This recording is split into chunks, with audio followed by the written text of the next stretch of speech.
Welcome to మెగానే TV off the record. AP రాజకీయాల్లో మళ్లీ పాదయాత్ర సెగ మొదలైంది. సినిమా ఇంకా ఉంది బాబు అంటూ వైసీపీ అధినేత వైఎస్ జగన్మోహన్ రెడ్డి కూటమి ప్రభుత్వంపై యుద్ధం ప్రకటించారు. వచ్చే ఏడాది చివరిలో తాను జనం మధ్యలోకి వస్తున్నానని, అప్పటి నుంచి చంద్రబాబు నాయుడుకు అసలైన సినిమా చూపిస్తానని జగన్ హెచ్చరించారు. తాడేపల్లిగూడెం నియోజకవర్గ నేతలతో జరిగిన భేటీలో ఆయన చేసిన వ్యాఖ్యలు ఇప్పుడు రాష్ట్ర వ్యాప్తంగా హాట్ టాపిక్ గా మారాయి. అసలు జగన్ పాదయాత్ర వెనుక ఉన్న అసలు స్కెచ్ ఏంటి? అప్పుల లెక్కలపై ఆయన సంధిస్తున్న ప్రశ్నలేంటి?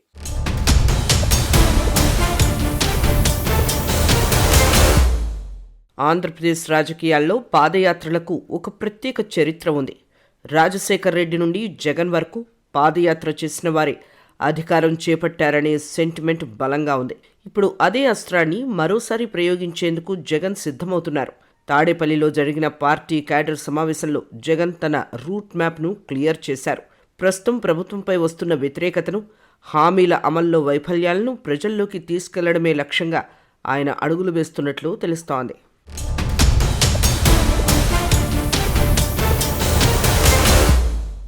జగన్ విమర్శల్లో ప్రధానంగా వినిపించిన అంశం కూటమి ప్రభుత్వ పాలనా విధానం. గతంలో ఎన్నడూ లేని విధంగా దోచుకో పంచుకో తినుకో అనే సిద్ధాంతంతో చంద్రబాబు ప్రభుత్వం నడుస్తోందని ఆయన ఆరోపించారు. ప్రభుత్వ ఆదాయం ఎటుపోతోంది? నేతల జేబులు నిండుతున్నాయా? ప్రజా సంక్షేమం గాలికి వదిలేశారా అనే ప్రశ్నలను ఆయన సంధించారు. గ్రామీణ ఆర్థిక వ్యవస్థ పూర్తిగా కుప్పకూలిందని, రైతులు పేదలు ఇబ్బందులు పడుతున్నారని జగన్ ఈ సందర్భంగా నొక్కి చెప్పారు.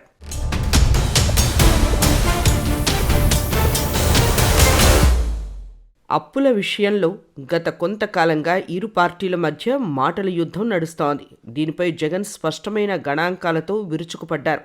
తన హయాంలో చేసిన అప్పులు ఎక్కడికి వెళ్లాయో సాక్ష్యాలతో సహా వివరించారు. జగన్ తన ప్రసంగంలో అప్పుల గురించిన వాస్తవాలను వివరించారు. వైసీపీ హయాంలో గత 5 ఏళ్లలో చేసిన అప్పుల్లో సుమారు 2.73 లక్షల కోట్లు నేరుగా డైరెక్ట్ బెనిఫిట్ ట్రాన్స్ఫర్ ద్వారా ప్రజల బ్యాంకు ఖాతాల్లోకి చేరాయి. అంటే ప్రతి రూపాయికి లెక్క ఉందని ఆయన వాదించారు. చంద్రబాబు అధికారంలోకి వచ్చిన ఈ తక్కువ కాలంలోనే 3.52 లక్షల కోట్లు అప్పు చేశారని జగన్ ఆరోపించారు. ఈ 3.52 లక్షల కోట్లు ప్రజలకు అందలేదు కదా, మరి ఇవన్నీ ఎవరి జేబుల్లోకి వెళ్తున్నాయి అని జగన్ సూటిగా ప్రశ్నించారు.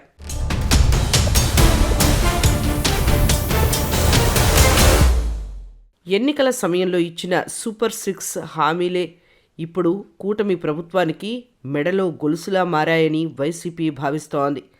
అదే పాయింట్ను జగన్ గట్టిగా పట్టుకున్నారు. చంద్రబాబు ప్రకటించిన సూపర్ 6, సూపర్ 7 హామీలు కేవలం ఓట్ల కోసమేనని జగన్ విమర్శించారు. మహిళలకు ఉచిత బస్సు ప్రయాణం, నెలకు 1500 ఆర్థిక సహాయం వంటి పథకాలు అమలుకు నోచుకోలేదని ఆయన మండిపడ్డారు. తల్లికి వందనం, నిరుద్యోగ భృతి వంటి కీలక హామీలను ప్రభుత్వం విస్మరించిందని, ప్రజలను నమ్మించి వంచారని ఆయన ఆవేదన వ్యక్తం చేశారు. గత ప్రభుత్వం ఇచ్చిన సంక్షేమ పథకాలను రద్దు చేస్తూ రాష్ట్ర ప్రగతిని తిరోగమనంలోకి నెట్టారని ధ్వజమెత్తారు.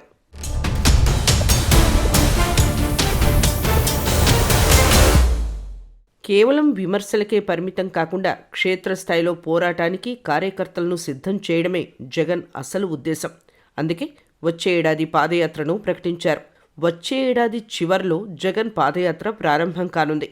ఇది కేవలం పర్యటన మాత్రమే కాదు, కూటమి ప్రభుత్వానికి సినిమా చూపించే అసలైన పోరాటమని జగన్ అభివర్ణించారు. ప్రతి నియోజకవర్గంలో పర్యటించి ప్రభుత్వం చేసిన అప్పులు, విస్మరించిన హామీలను ప్రజలకు వివరిస్తారన్నారు. వైసీపీ క్యాడర్లో ఉత్సాహం నింపడానికి, నిస్తేజంగా ఉన్న నాయకులను యాక్టివ్ చేయడానికి ఈ యాత్రను ఒక తురుపు ముక్కగా వాడుకోనున్నారు. ప్రభుత్వ వ్యతిరేకత పీక్ స్టేజ్లో ఉన్నప్పుడు జనం మధ్యలో ఉండాలనేది జగన్ మాస్టర్ ప్లాన్.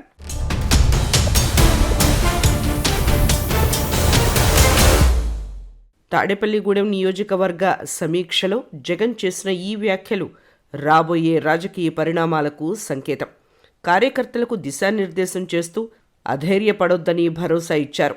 రాబోయే రోజుల్లో పోరాటాన్ని ఉధృతం చేస్తామని జగన్ స్పష్టం చేశారు. ప్రభుత్వ వైఫల్యాలపై ఛార్జిషీట్లు వేయటం, గ్రామ స్థాయి నుంచి నిరసన కార్యక్రమాలు చేపట్టడం, సోషల్ మీడియా వేదికగా వాస్తవాలను ప్రజల్లోకి తీసుకెళ్లడం, ఇవన్నీ పాదయాత్రకు ముందే జరగబోయే సన్నాహక చర్యలు. రాష్ట్ర ప్రగతి కుంటుపడిందని, సంక్షేమం అటకెక్కిందని ప్రజలకు అర్థమయ్యేలా చెప్పడమే వైసీపీ తదుపరి లక్ష్యం అన్నట్లు తెలుస్తోంది.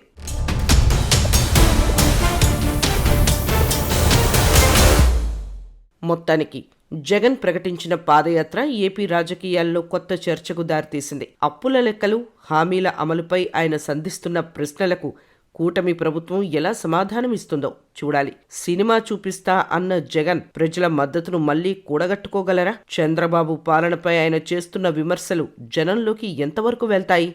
వేచి చూడాల్సిందే.